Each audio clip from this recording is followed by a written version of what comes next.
Hello, welcome back to another episode of Your Drone Questions Answered. I'm John Dickow with the Drone Launch Academy, here to find the answer to your drone questions. And today's a special episode. I've got with me David Young, founder of the Drone Launch Academy. David, thanks for joining me again today. Of course, Sean. So you just wrapped up season 6 of the Drone to 1K podcast. And so that's a podcast that essentially spotlights drone pilots, drone business people who are out there making at least $1,000 a month with a business having to do with drones, using drones to make money. And so you've got a pretty special insight into how people are starting businesses, making money, using their drones. In fact, DLA even has a course specifically about making money with drones and starting businesses. So you really have some visibility into what people are up to, new ideas that are coming out. And so I wanted to ask you, what are the biggest, best, most interesting drone ideas when it comes to starting a business in 2024? Yeah. So, John, like you said, we just wrapped up season 6 of Drone to 1K podcast. There's 10 episodes per season. So that's 60 episodes, I don't know, 30 minutes to an hour long. So it's like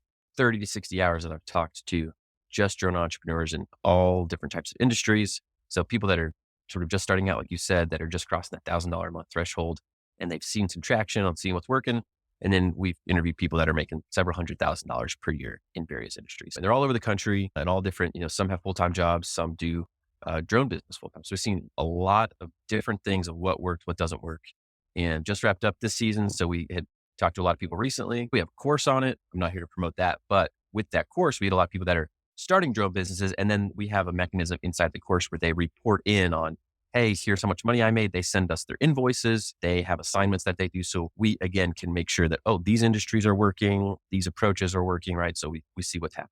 So with that, I'll break down for you sort of what I'm seeing right now, and I'll organize it in terms of most opportunity. So like, hey, here's where you can make the most money, and here's where there's the least competition that I'm seeing. And I'll work my way down to maybe less money, still money, but less money and more competition, sort of in that order. Typically, the ones with less competition require maybe some more skill set, which is why they have less competition. So let's get into it. So I'd say if I was starting a drone business today, what I'd focus on, and again, don't take this as like, oh, this is the only one I have to do, right? There are so many ways that will work. But one that I'm seeing is the realm of mapping and progress and progression updates in the world of construction. Construction is one of those industries where it can be an old school industry. People are like, oh, we've always done it this way, right? You got some old school contractors, but I've seen it in the last year or so, maybe a little longer, start to shift where these construction companies, especially large ones, are sort of seeing the light when it comes to drones. They're going, oh, okay, this makes sense to have drones and I can see what they do for us. So the services that you can provide here, or that these construction companies will hire out contract. And I'll give you an example. I just got an email over the weekend from a student in our course, and he said, hey, David, I'm so excited. I'm going to get my first 1K month. They get a little special prize package when they cross their first $1,000 a month threshold. He's like, I actually think it might even be $2,000 a month. And he was pumped. He said, and I was like, well, what was it? Like, what were you doing? He said, it was this exact thing, right? A big construction company. They're working on opening this big plant, and he's there to document it and do the progress. The services that are in demand are site progress updates. So whenever there's typically commercial construction, they're building something large, it requires coordination across a bunch of teams, right? They're going to have a ton of subcontractors. There's a lot of project management that goes into it. Typically, there is a project manager for this whole thing. And the more visibility that they can get across the site, the easier it is for them to do their job. And especially documenting things in stages along the way, it helps them with a lot of their liability too. And I can give some examples there. You'll go out with your drone, and this is where maybe that higher skill comes in, maybe a higher knowledge of knowing how to do photogrammetry, which is when people say drone mapping, a lot of times that's what they're referring to, which essentially you could take 100-acre construction site, fly it with your drone, take several hundred photos, and then you get it stitched together and you create basically one giant super image that's very high resolution, but you can also make precise measurements off of it so they can ensure things are going in correctly in certain places. Depending on what software you're using, you can also like overlay the original plans on top of that. So you can make sure, oh, hey, this is where we're wanting this pipe to go. And here's the image. And yes, it is going there, right? They can verify that. They love these. They're more and more, they're understanding the value of these things. So, and the nice part about these projects is they're usually long. So a big construction project maybe take 18 months, and they're going to want a drone pilot to come out there. Some of them just, hey, once a month. Some of them are like every week. So imagine every week for 18 months, that's like 75 flights. And you're going to charge several $100s per flight, no matter what you're doing. So great opportunity there. In addition to this drone map that you may make, they will likely want progression photos or progress updates. So these are just photos of like, hey, you fly your drone back take a picture from each of the four corners. Maybe you fly a big circle around the site. And they'll use this for things like marketing. They'll use this for stakeholder updates. So a lot of times if, let's think about a car plant. I don't know where I was driving, somewhere in the Southeast, and I saw this just enormous facility being built. And it's where they're going to make electric cars for, I don't know, I want to say like Hyundai or one of these companies. And think about it, this is kind of in the middle of nowhere. The executives at that car company aren't going to be like going over there once a week, right? The people who have responsibility for making sure that this project is successful or reporting on it, they want to be able to show that to the managers. What are they going to do? Like walk around with their cell phone and take pictures? No, it makes so much more sense. You get a drone pilot, especially the scale, to create these maps, to go fly up, take pictures. So it gives them something to report back to their bosses and check in and say, hey, here's our progress. Here's what's going on, right? Because these people are almost always in other locations. So it allows them to have better site visibility. One more example real quick on the construction thing. We just did like a webinar on some mapping training. So this is fresh on my mind. This is from this year in 2024. A construction company had just finished a project and they had regular drone flights over their area. And then after they were done, like a manhole or a drainage area, like a manhole cover / drainage area, completely collapsed and sunk in. And the company that owned the land tried to come after the construction company and say, hey, you guys did this wrong.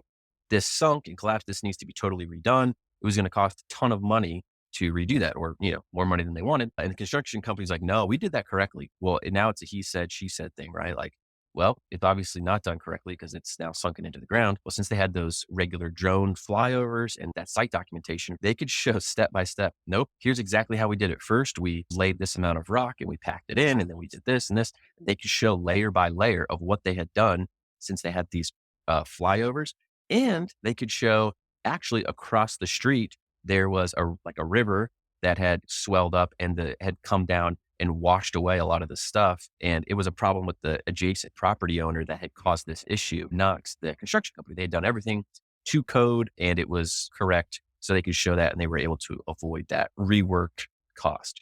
So again, there's like billions and billions of dollars every year. Some construction association listed it of rework costs or costs to different disputes as like, oh, hey, you didn't do this right, or you didn't deliver these materials. So just having this documentation, it eliminates those issues.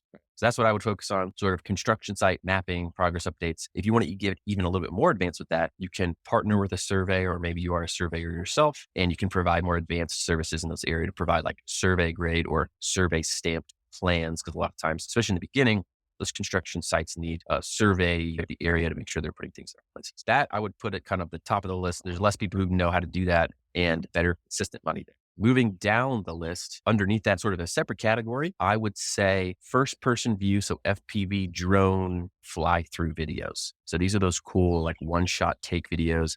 Not sure if you've seen the one like where the guy's flying all around through the bowling alley, but these are really good for high end luxury properties. Actually, so episode 10 of the other podcast, Drone 1K, was a guy doing all of this. Really high-end luxury properties, they'll do these sort of one-shot take fly-throughs. They'll do these for golf events, right? You might have seen where Tom Brady hitting a hole-in-one in a golf FPV drone is chasing the golf ball. Another really cool thing that just came out was this team over in Europe developed this FPV drone to fly like 250 miles an hour to chase a Formula One car and keep up with it the whole time with that perspective. And Red Bull sponsored that whole thing.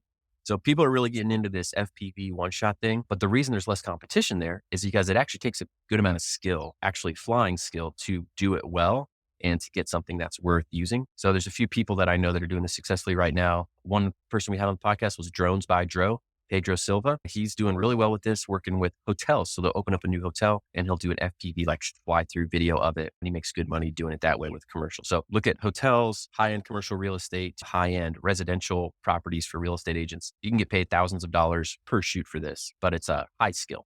And the reason it's lower competition is because it's harder to do. So I put those two maybe at the top of my list if you're going to focus on someone.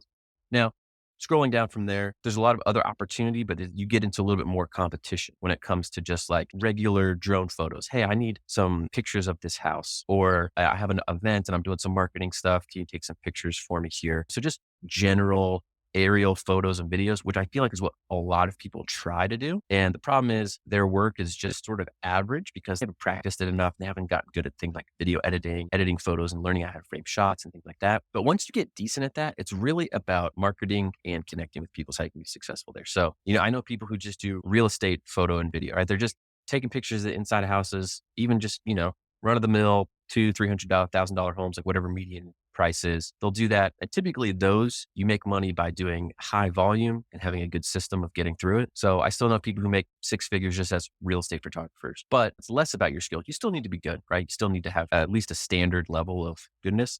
But then after Mhm. that, it's about those other factors like availability, reliability, communication.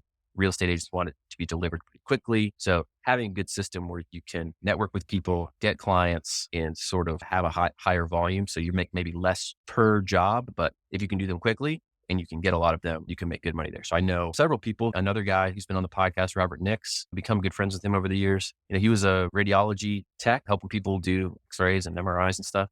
And he was kind of wanting a career change, and he built this up on the side working with real estate agents and was able to quit his radiology tech job and just do that. So that would be a field that you would imagine is saturated, and people might be like, oh, I don't want to do that, yada, yada, yada. But if you focus on the right things, you can be successful there too. So I would kind of put that in the third tier category of still possible, maybe requires a little less technical abilities, but Mhm. more abilities to be successful on the marketing side and the system side. So that's my overview for 2024. That's what I would focus on if I was diving into a new drone business today. Okay, that was excellent insight, and I know we hear and we talk to all the time drone videographers, drone photographers who are out there running their business and sharing their success stories, but the construction angle was one that really surprised me, actually, that there's so much value for a construction company to have those kind of shots. That kind of safety net in a lot of ways is what those drone shots are to them, so that's really cool. I appreciate that. Yeah. Let me just add one more thing too. Think about if you're building a building, like a big commercial, huge warehouse, right? That's a multi-million dollar project typically, right? Let's say you have a $20 million project. They're not going to quibble over a few $1,000 for a drone pilot, right? That's like a rounding error to them. One little Mhm. tiny blip.